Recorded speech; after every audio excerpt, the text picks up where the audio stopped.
নমস্কাৰ সকলোকে পুনৰবাৰ অন্য এটি ভিডিঅ'লৈ স্বাগতম জনাইছোঁ।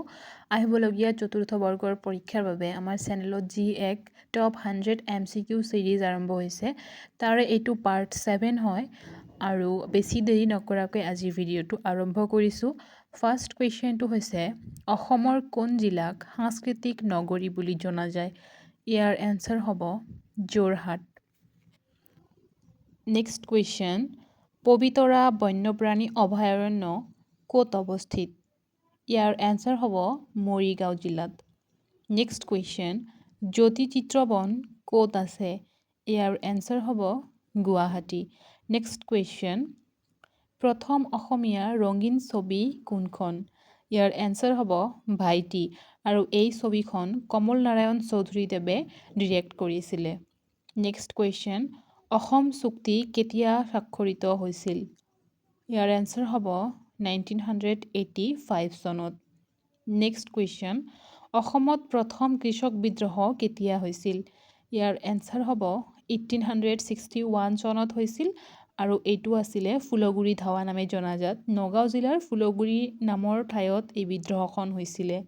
নেক্সট কুৱেশ্যন, ভাৰতৰ দীৰ্ঘতম ৰাষ্ট্ৰীয় ঘাইপথটোৰ নাম কি? ইয়াৰ উত্তৰ হ'ব 46 নং ৰাষ্ট্ৰীয় ঘাইপথ। নেক্সট কুৱেশ্যন, থৰ মৰুভূমি ক'ত অৱস্থিত?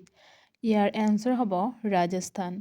আচলতে এই মৰুভূমিটোৰ 60% ভাৰতবৰ্ষৰ ৰাজস্থান ৰাজ্যত আছে আৰু বাকী গুজৰাট, পাঞ্জাৱ আৰু হাৰিয়ানাতো আছে আৰু কিছু অংশ পাকিস্তানতো আছে।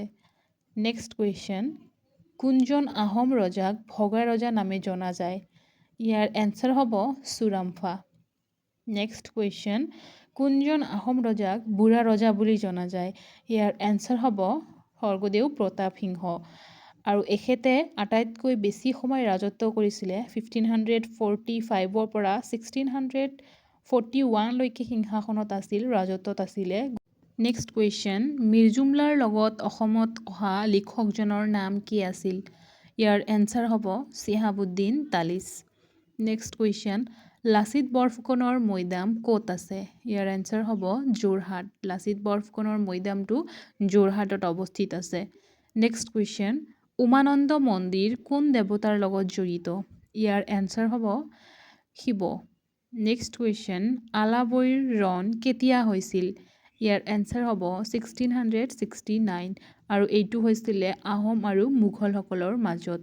নেক্সট কুৱেশ্যন, বুলন্দ দৰৱাজা কোনে নিৰ্মাণ কৰিছে? ইয়াৰ এনচাৰ হ'ব সম্ৰাট আকবৰ। নেক্সট কুৱেশ্যন, হৰ্ষচৰিত কোনে ৰচনা কৰিছে?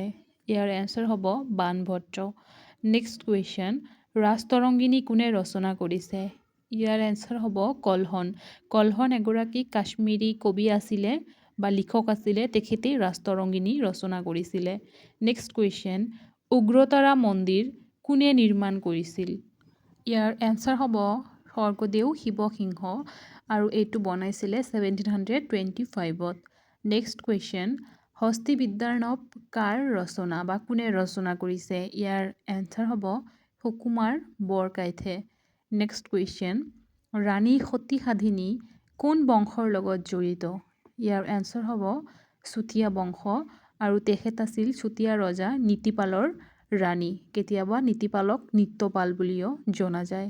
এইটোৱে আছিল আজিৰ লাষ্ট কুৱেশ্যন। এইটো ভিডিঅ'ত আমি টোটেল 20টা কুৱেশ্যন ডিছকাছ কৰিছোঁ। গতিকে আজিৰ ভিডিঅ'টিত এইখিনিয়ে আছিলে। পুনৰ লগ পাম অন্য এটি ভিডিঅ'ৰ সৈতে। ভিডিঅ'টো শেষলৈকে চোৱাৰ বাবে বহুত বহুত ধন্যবাদ।